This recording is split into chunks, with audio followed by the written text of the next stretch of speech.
Great, we have a working program now, and we added every feature that we wanted. The only problem now with the program is that the output is not very user-friendly. With that I mean, let's say yes here. So this is the output, and you get a list here. So it's a Python list. What we want to do instead is we want to show each of these lines in one separate line in the terminal, so that output will be more readable to the human eye. And let's go ahead and do that. So how can we implement such a thing?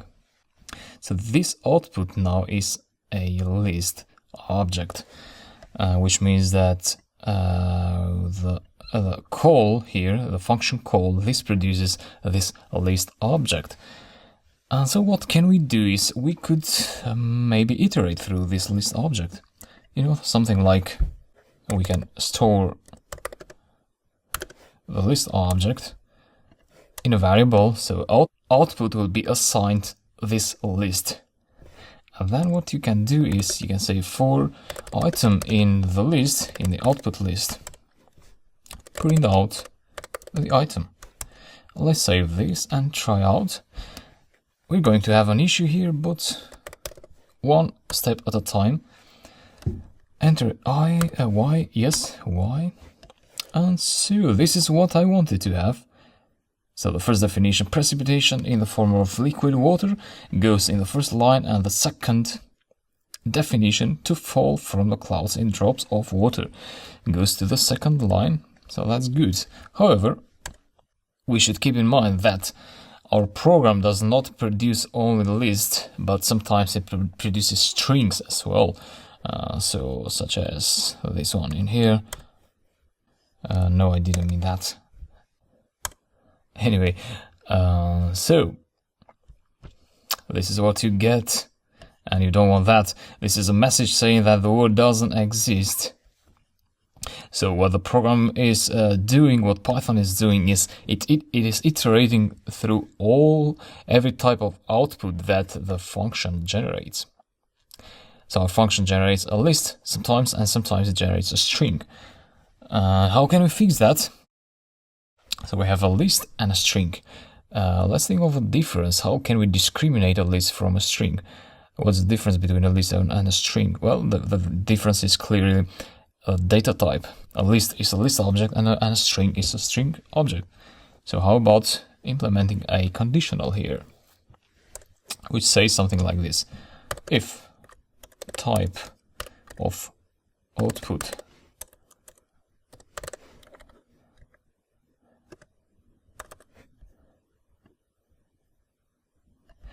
is a list, then indent this with 4 spaces and that one as well. So this loop now is nested inside the conditional and will be executed only when this evaluates to true. So only when we have when we get returned a list from the program. So else, if it's not a list, it has to be a string. So in that case, we want to print out the output without iterating through it. So let me check.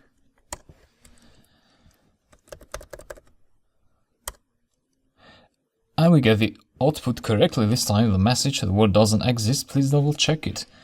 Let's check another time with a correct word. And we get the correct definitions in there. Let's try another word. Mathematics. And this time the mathematics word has only one definition, so we get that definition printed out in here.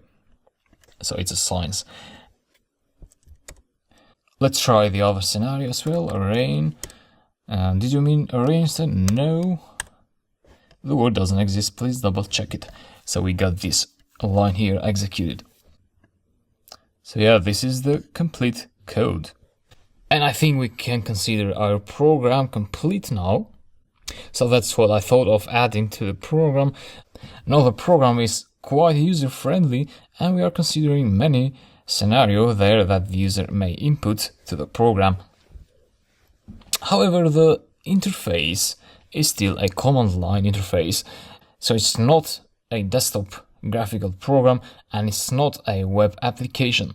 The interface is the command line, so you send input through the command line and you get output through the command line.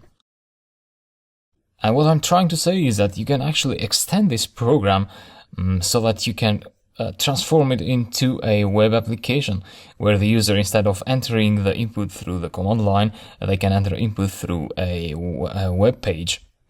So through a live website, they can enter input, push a button, and then get the output dynamically on the HTML web page.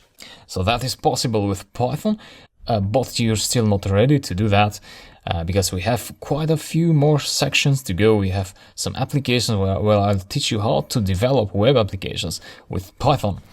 And after that, you can go back to this code and extend it and create a web interface. And also you'll be able to create a desktop graphical user interface with the knowledge that you'll gain through these sections, because we're also covering graphical user interfaces in the course. And also we are also covering databases.